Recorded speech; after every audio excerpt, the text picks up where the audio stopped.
Welcome to the Slidecast mini-series on corporate innovation.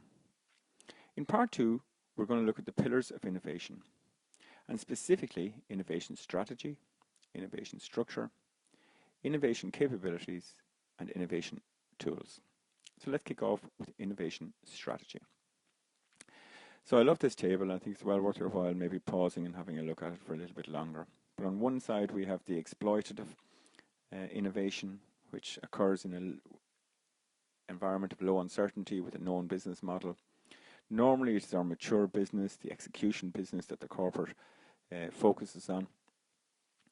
And here the whole idea is to continue improvement of the company's business models.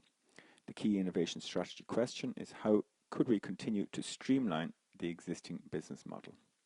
On the other side of the spectrum is the explorative, the disruptive, the transformational innovation, which occurs in an environment of high uncertainty with an unknown business model.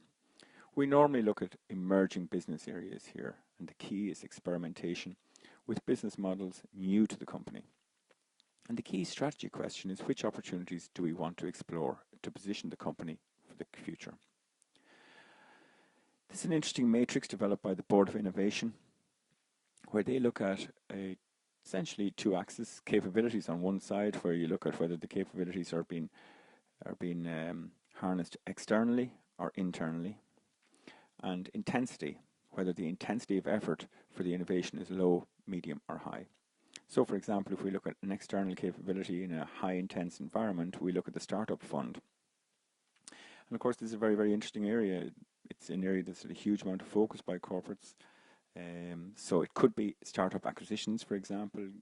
Google have made over 200 acquisitions in the last 15 years, and some of them have had a profound effect on their business. The acquisition of YouTube, Android and Nest come to mind. If we look at the other end of the spectrum, then we have internal capabilities with high intensity, which are, and the ideal approach to pursue here is centers of excellence, or labs. And again, we've so many organizations setting up these centers of excellence. In Ireland here, for example, we have Kerry Foods Global Innovation Centre in Naas, which is it's as good as any food innovation centre in the world. Mastercard have their labs here. Deloitte has a blockchain lab, and so many more. If we look at low intensity, we really have the kind of training and coaching type of approaches. So the external coming in to carry out innovation, to execute on innovation challenges like hackathons, for example, or on the other side, maybe workshops, be they exec ed, open enrollment models, or maybe customized models based on the exec ed type of an approach.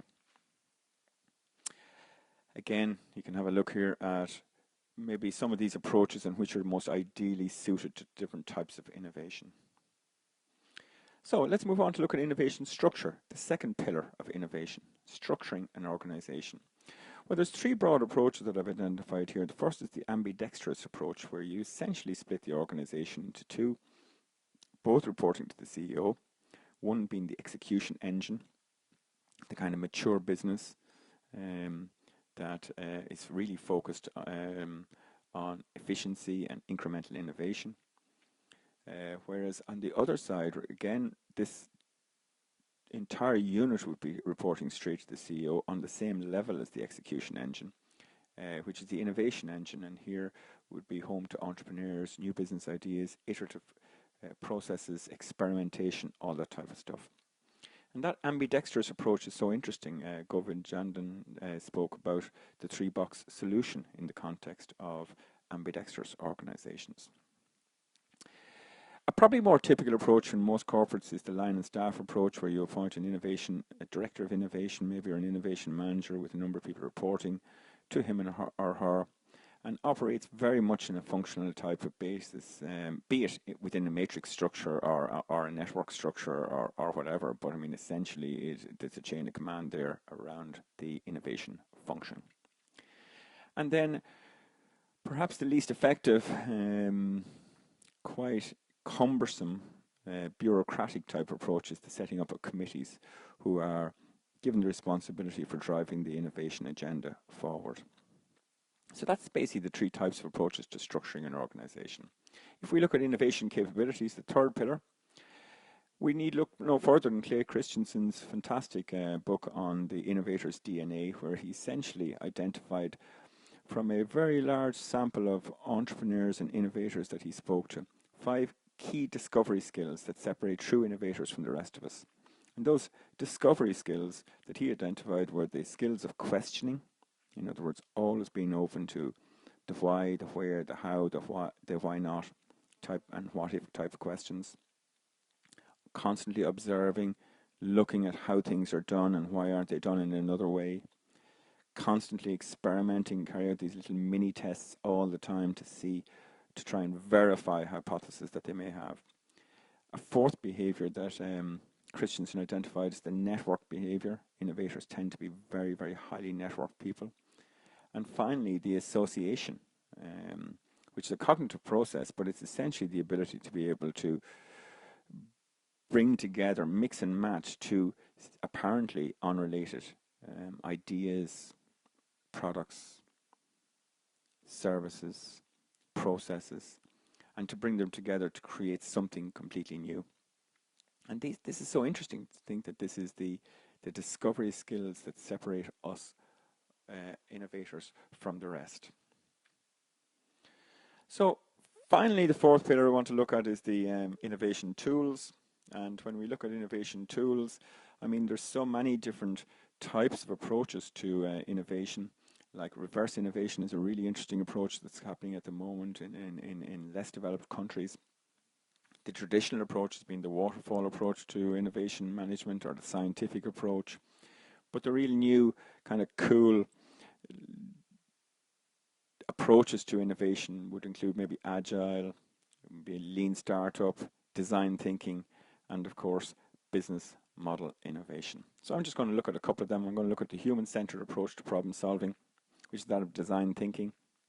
And we need look at a couple of quick examples here, like for example at Darden School of Business at the University of Virginia, a very, very famous example that Jenny Lidke cites, where their MBA program was basically in decline. The reputation of it was also in decline. Nobody knew why or how to stop the decline. And Jenny and her team of designers came in and they basically asked a couple of very simple questions, which is, what have you done to improve the program every year? And they said, we hold these academic meetings for 2 days during the summer every single year, and we improve the content of the program. And of course, our next question is, and how important is content to these students? And they said, well, obviously it's the crucial thing. She went out and talked to the MBA students in question, and they said, no. The number one most important factor for us is getting a job. So immediately they went about improving industry relations, having internship programs as part of their MBA, bringing in the industry in to talk to classes and building up relationships that way. The second thing that they said was the second most important part of the MBA program for them was the establishment of networks. And so a huge social effort went in to improving the networking effect of the programs. That was 10 years ago. The program's gone from strength to strength every single year in terms of enrollment numbers. And it's a very, very simple example of how you can use the human-centered approach, i.e. asking the students to develop solutions. This is another interesting example here in Heathrow, in Terminal 5 in Heathrow.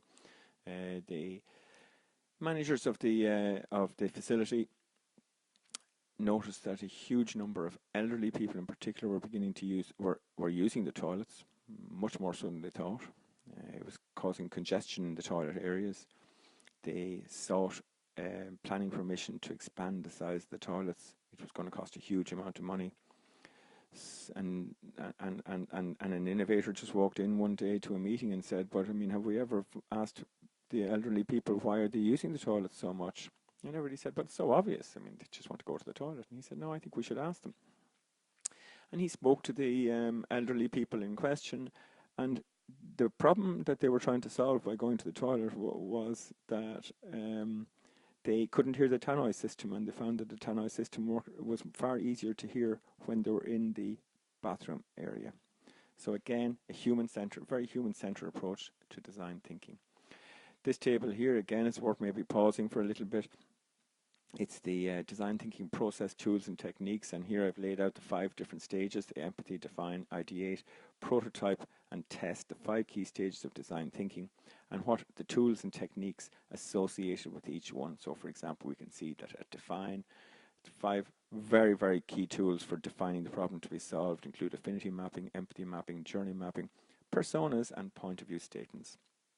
Or for example, for ideation, again a number of tools and techniques that help us to ideate, creative brainstorming at the center, of course, but even little games like connect the dots, mix and match, what's next, what if, adjacents and competitors. These are games we play all the time with corporate managers. Prototyping, for example, we've got napkin sketches, storyboards, role play, physical mock-ups, and digital prototypes. And then in terms of experimentation or testing, we can track actions, for example, very easy to do online, and we can actually carry out some sales tests. Of course, the reality is that this design thinking process is not linear, it's actually adaptive and cyclical by its very nature, so it probably looks more like this. A second key tool or a process for innovation is the lean startup. And lean startup essentially suggests that developing an innovation is all around the build, measure, learn cycle. Build, measure, learn cycle. And the idea here that that Eric Ries identified is the whole idea here of constantly going through these rapid iterations of build, measure, learn. And the more iterations you go through, the quicker you get the right feedback, and the quicker you can develop products that make a difference to the lives of customers. A third tool I just want to allude to here is the business model innovation tool developed by Osterwalder and Pinure. It's a business model that describes how an organization creates, delivers, and captures value. And here we can see the business model innovation chart. It's got 9 building blocks. We can start here on number 1 on the right, the customer segments. Number 2 is the value proposition. And that's the key part there. That's kind of called value proposition analysis. It's when we look at the relationship between value proposition and customer segments. And then we've got the channels, the customer relationships. And then on the bottom, we've got the 2 financial related ones, which are the revenue streams and the cost structures, and then the kind of internal operational side of the map, which is the key resources at number 6 there, 7 the key activities, and 8 being the key partnerships. And of course, we use this in a very dynamic way with post-its on a wall where people are standing around and basically identifying their hunches around business models that they then need to get out and validate. But of course, what all the tools have in common is this idea of iteration and pivoting.